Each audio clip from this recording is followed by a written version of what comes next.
Forces and law of motion, ये class 9th का lesson है, फिजिक्स का सेकंड लेसन है। इसमें हम लोग जो है सबसे फर्स्ट ऑफ ऑल इसमें देखेंगे कि इस लेसन में कौन कौन से मेन फार्मूलाज हो सकते हैं जो न्यूमेरिकल्स के लिए। इसको पहले देखें। सिंपल सा एक फार्मूला होता है F इक्वल टू एम में, दैट मीन्स F यहाँ पे फोर्स है, m mass of the body है और ये आपको एक्सीलरेशन ऑफ द बॉडी है। उसके बाद इसमें सेकंड जो है वो होता है F equal to P2 minus P1 upon T, that means P2 minus P1 जो है ये आपको differentiation in P means momentum में चेंज है, चेंज इन मोमेंटम है P2 माइनस P1।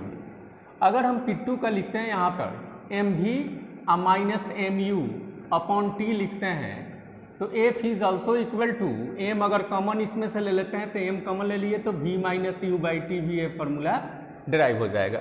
तो ऐसे बहुत से फार्मूलाज हैं जो हम लोगों को जो है इस लेसन में हम लोगों को पढ़ना है।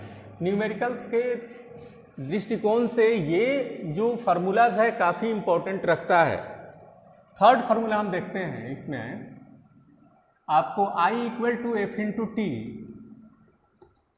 आई जो है आपका इम्पल्स है, पढ़ेंगे इसको, इम्पल्स के बारे में समझेंगे।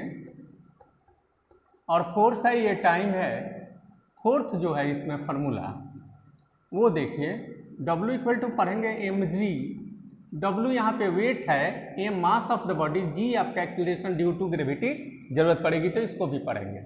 उसके बाद में यहाँ पर है m1u1 plus m2u2 equal m1v1 plus m2v2। ये आपका है law of conservation of momentum, इसको पढ़ेंगे, इससे रिलेटेड आपको न्यूमेरिकल्स रहेगा। उसके बाद एक है कैपिटल M कैपिटल V हम यहाँ दे रहे हैं, minus small m small v दे रहे हैं। और ये कैपिटल V अगर कैलकुलेट करने के लिए ज़्यादातर पूछता है तो ये हो जाएगा minus small m small v by capital M। यहाँ पे आपको समझना है कि कैपिटल M क्या है। तो कैपिटल M जो है न्यूमेरिकल आता है मास ऑफ गन हो जाएगा, गन का मास हो जाएगा। कैपिटल जो V हो जाएगा recoil velocity of the gun, पढ़ेंगे हम लोग रिक्वायल वेलोसिटी के बारे में। उसके बाद स्मॉल जो M होगा वो मास ऑफ बुलेट होगा, बुलेट का मास होगा। उसके बाद स्मॉल जो V होगा वेलोसिटी या स्पीड ऑफ बुलेट होगा, वेलोसिटी ऑफ बुलेट। ये सब न्यूमेरिकल्स में आपको पूछा जाता है। तो यहाँ पे ये फार्मूला का यूज करके हम लोग required velocity of the gun हम लोग कैलकुलेट कर सकते हैं। अब इसमें बहुत से फार्मूलाज मिलेंगे हम लोगों को, इससे घबराना नहीं है। ये सब फार्मूलाज को हम लोगों को जो है क्लियर करके रखना है, ताकि हम न्यूमेरिकल्स को जो इस लेसन में जो भी रिलेटेड न्यूमेरिकल्स हैं, इन न्यूमेरिकल्स को अच्छे ढंग से हम लोग बना पाएँ। अब इसमें आगे हम लोगों को इसमें बहुत सारा फार्मूला जो मिलेगा उसको हम लोग देखेंगे। पहले इसमें देखें हम लोग मेन जो इसमें जो SI यूनिट्स हम लोगों को रिमेंबर रखना है, याद करके रखना है, वो यूनिट्स को हम लोगों को देख लेना है। जैसे फोर्स है, फोर्स का SI यूनिट आप जूनियर क्लास से जानते हो कि न्यूटन होता है। 1 न्यूटन जो होता है इक्वल टू होता है 10 टू द पावर 5 डाइन, याद रखेंगे। 1 newton is also equal to 1 kg metre per second square भी होता है, इसके वैल्यू को हम लोगों को याद रखना है। उसके बाद सेकंड जो है यहाँ पर CGS यूनिट मैं बता देता हूँ, CGS यूनिट ऑफ फोर्स जो होता है इसको भी याद रखना है। ये अभी हमने लिखा था डाइन, तो CGS यूनिट इसका होता है डाइन, इसको याद रखना है हम लोग को। अब इसके बाद मोमेंटम, एक टर्म मिलेगा मोमेंटम, हम बताए भी थे P, ऐसे P इक्वल टू इसका न्यूमेरिकली फार्मूला m भी होता है। तो इसका अगर SI यूनिट देखा जाता है तो m का हो गया मास का kg और वेलोसिटी का होता है मीटर पर सेकंड। तो ये हमारा kg मीटर पर सेकंड जो हो जाएगा वो मोमेंटम का जो है SI यूनिट हो जाएगा। मोमेंटम के बाद हम बात करते हैं, अगर हम लोग बात करते हैं इम्पल्स की, कि इम्पल्स का SI यूनिट क्या होगा। इम्पल्स का तो इसका होता है, आप कंफर्म कर लें, आई से इंडिकेट करते हैं, I equal to F into T formula होता है। तो फोर्स का न्यूटन और टाइम का सेकंड, दैट मीन्स इसका ऐसा यूनिट हो जाएगा हम लोगों का न्यूटन सेकंड। तो इस तरह से बहुत से जो एसआई यूनिट्स हैं इनकी हमें ज़रूरत पड़ती है इस लेसन में। अब हम चलते हैं, हम लोग चैप्टर की तरफ चलते हैं। चैप्टर का नाम ही है force and laws of motion. Force and laws of motion. सबसे फर्स्ट ऑफ ऑल हम लोग जो है फोर्स को एक्सप्लेन करेंगे। फोर्स,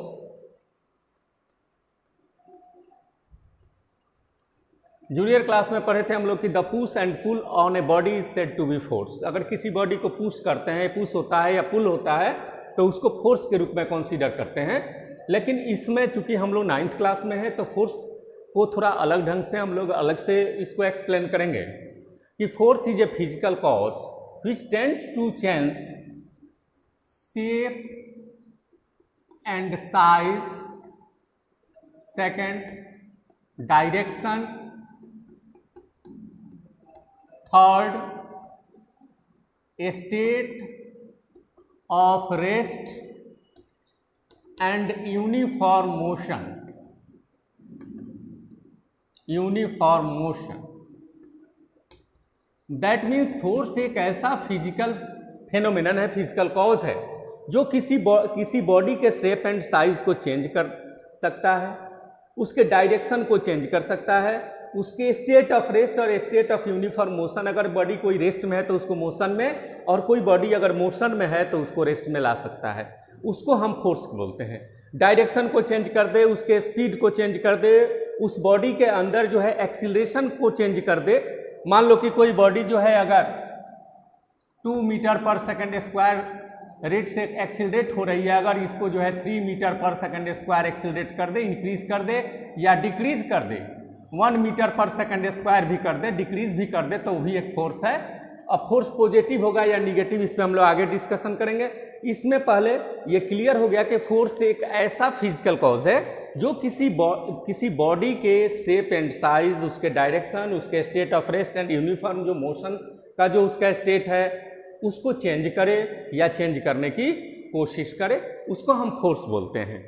फोर्स जो है, force is a vector quantity. ये एक वेक्टर क्वांटिटी है क्योंकि इसमें मैग्नीट्यूड के साथ साथ इसमें डायरेक्शन होता है। उस चीज को हम लोग समझें। Force is consider to be a vector quantity. Suppose करो कि यहाँ पे हम फोर्स लगा रहे हैं, 10 न्यूटन का फोर्स इस बॉडी पे दे रहे हैं, ये बॉडी ए है, इस पे हम फोर्स दे रहे हैं। इस पे फोर्स दे रहे हैं तो अगर हम लोग ज्योमेट्रिकल डायरेक्शन से अगर देखें, हम लोग पढ़े हुए हैं, तो ये हमारा नॉर्थ हो गया, ये हमारा साउथ हो गया, ये ईस्ट हो गया और ये वेस्ट हो गया। तो we can say that the direction of force is from west to east. यहाँ पर वेस्ट से ईस्ट की तरफ फोर्स का डायरेक्शन जा रहा है।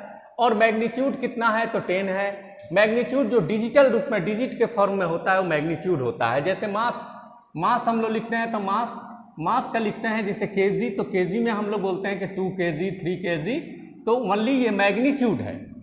तो फोर्स के पास देखें, हम लोगों ने ये देखा कि फोर्स की अपनी डायरेक्शंस होती है कि आप किस डायरेक्शन में फोर्स लगा रहे हो और वो कितनी मैग्नीट्यूड में लगा रहे हो वो भी रहता है। So we can say that force is a vector quantity. तो फोर्स हम लोगों का वेक्टर क्वांटिटी है, इसमें कोई शक नहीं होनी चाहिए। फोर्स वेक्टर क्वांटिटी है। आगे बढ़ते हैं। इसमें ऐसे हम लोग क्लास 8 में, जूनियर क्लास में डिफरेंट टाइप्स ऑफ फोर्स को पढ़े हुए थे, लेकिन इसमें क्लास 9th में हम लोगों को मात्र जो है ओनली 3 टाइप्स ऑफ फोर्स को पढ़ना है। फोर्स में क्लियर करें, 3 टाइप्स ऑफ फोर्स हम केवल बताएंगे आप लोगों को, ज़्यादा की इसमें ज़रूरत नहीं है इस क्लास के लिए, क्योंकि प्रीवियस क्लास में आप लोग बहुत सारे फोर्स पढ़े होंगे, कॉन्टैक्ट, नॉन कॉन्टैक्ट, जिसमें आप मैग्नेटिक फोर्स पढ़े होंगे, ग्रेविटेशनल फोर्स पढ़े होंगे, मस्कुलर फोर्स पढ़े होंगे, बहुत सारे फोर्स को आप लोग पढ़े होंगे, आप थ्रस्ट पढ़े होंगे, फ्रिक्शनल फोर्स पढ़े होंगे। तो ये इन चीज़ों की हमें कोई रिक्वायरमेंट नहीं है, हम लोगों को पढ़ना है इसमें बैलेंस्ड फोर्स, सेकंड पढ़ना है हम लोगों को अनबैलेंस्ड फोर्स,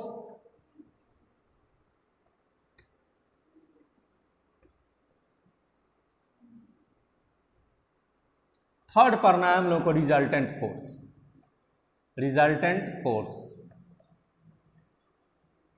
यही हम लोगों को 3 टाइप्स ऑफ फोर्स इस लेसन में पढ़ना है। इसी के कंसेप्ट को हम लोगों को क्लियर करना है कि ये फोर्स जो है किस तरह के होते हैं, इनकी एक्टिविटी क्या होती है और ये कैसे वर्क करते हैं, कैसे फंक्शनेट होते हैं अगर किसी बॉडी पर ये अप्लाई किए जाते हैं। तो सबसे first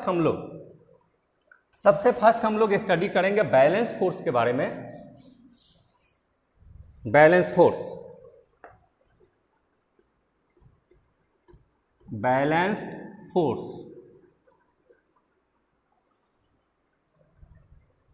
if all the forces acting on a body, या कह सकते हो कि if the resultant of all the forces acting on a body is 0, then that force is considered to be balance force. अगर किसी बॉडी पे हम बहुत सारे फोर्स लगा रहे हैं, सपोज करो यहां पर हमने 3 फोर्स अप्लाई किया, F1, F2 एंड F3, और इसका रिजल्ट क्या हुआ कि जो रिजल्टेंट फोर्स हुआ वो 0 न्यूटन का हुआ। दैट मीन्स बॉडी में किसी तरह का यहाँ पे डिस्प्लेसमेंट नहीं हुआ, तो उस फोर्स को हम लोग बैलेंस फोर्स कहेंगे।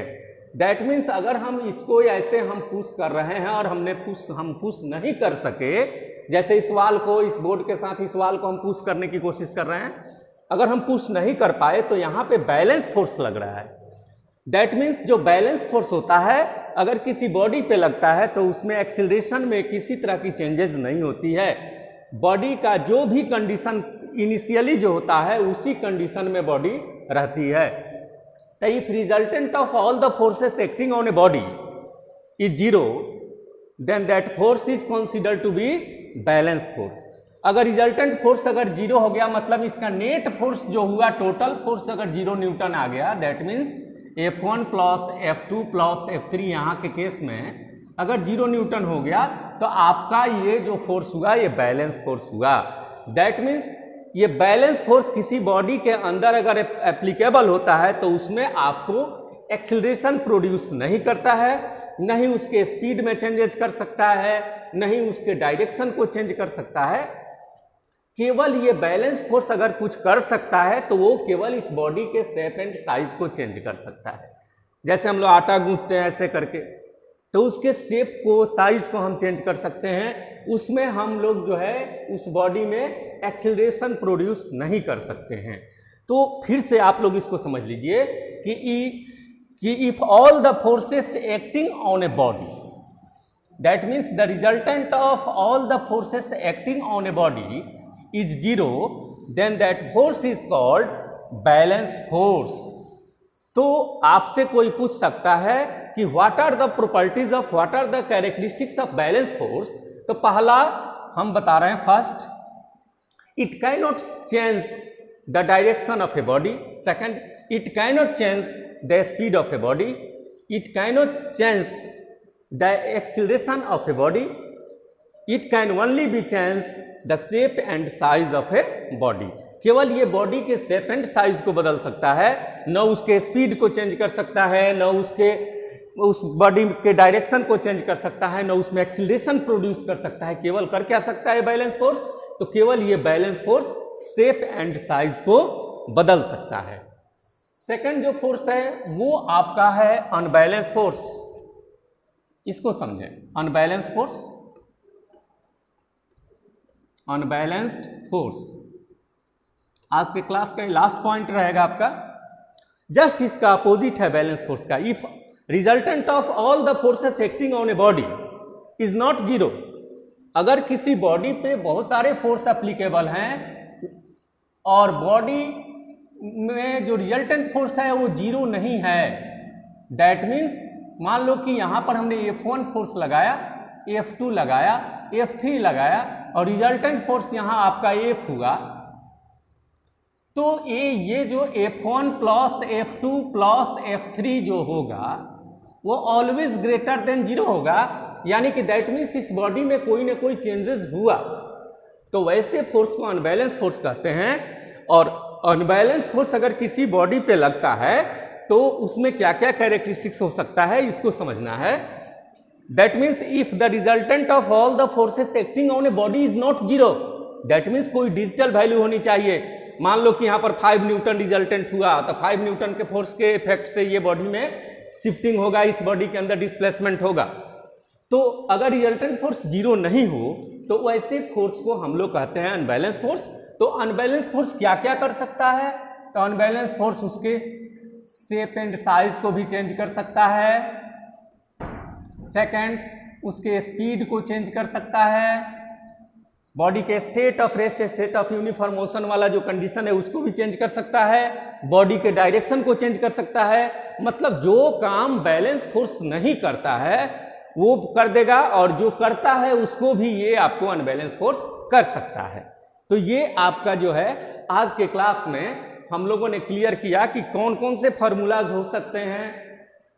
जो मेन एसआई यूनिट्स है वो यूनिट हमने आप लोगों को बताया, और हम लोगों ने दो कॉन्सेप्ट को क्लियर किया, एक बैलेंस फोर्स और दूसरा हम लोगों ने क्लियर किया अनबैलेंस फोर्स। बैलेंस फोर्स में रिजल्ट जो नेट जो एक्सीलरेशन होता है वो 0 होता है, और अनबैलेंस फोर्स में एक्सीलरेशन 0 कभी भी नहीं होता है। यानी कि जब भी किसी बॉडी पे अनबैलेंस फोर्स अप्लीकेबल होगा तो बॉडी में कुछ न कुछ एक्सीलरेशन होगा। दैट मीन्स बॉडी डिस्प्लेस करेगी, बॉडी में चेंजेस होगा, बॉडी का शेप एंड साइज तो बदलेगा ही बदलेगा, ये भी बदलता है, स्पीड भी चेंज होगा, उसका डायरेक्शन चेंज होगा। दैट मीन्स बॉडी एक्सीलरेट होगी। फिर हम लोग नेक्स्ट क्लास में और इससे आगे बढ़ेंगे। थैंक्स।